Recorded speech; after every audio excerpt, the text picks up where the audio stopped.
रह ही नहीं गया है। And this is one field कि हाँ भाई, अगर कहीं पे इतनी कॉम्प्लिकेशन हो जाती है तो अगर तो आप हैंडल कर सकते हो तो वेल एंड गुड, ठीक है।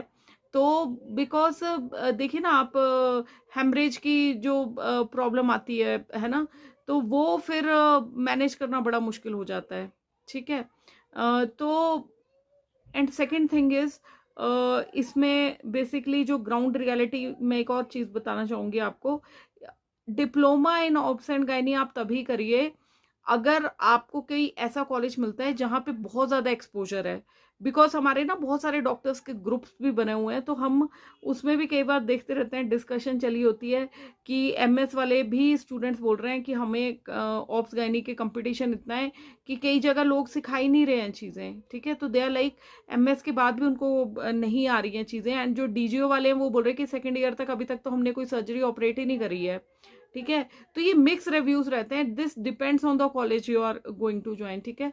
तो मेरे हिसाब से तो डीजीओ 2025 में करना is not you know safe decision, क्योंकि सबसे ज्यादा तो वही आप सबको पता है, पीपीएच मैनेजमेंट कितना मुश्किल हो जाता है ना। एंड कहीं पे पीपीएच अगर हो गया तो अभी रिसेंटली देखिए किसी ने, एंड ना गायनी वाले हमेशा एक चीज कहते हैं कि you have to be thick skinned, ये चीज उनका होता है हमेशा। And they are very you know mentally आपको बड़ा ही यहाँ से स्ट्रांग होके जाना पड़ेगा इस फील्ड में। अभी पीछे 2 साल पहले की बात है शायद, शायद जयपुर की खबर है, राजस्थान के साइड की, कि एक गायनी के डॉक्टर थे पीपीएच के कारण, and she was working in government setup I think. तो पीपीएच के कारण एक पेशेंट की डेथ हो जाती है, एंड उसके ऊपर इतनी, उनके ऊपर इतनी एलिगेशंस लगाई जाती हैं कि फाइनली उनको सुसाइड करना पड़ा। एंड सुसाइड नोट में उन्होंने लिखा कि like, I am not responsible for this thing, this happens, like where are we heading ना। तो we have to be very conscious while going into these fields। तो जैसा मैंने बोला, DGO will not be a safer side for you people। And बाकी आपका सबका personal decision है। Right now coming to MD anaesthesia.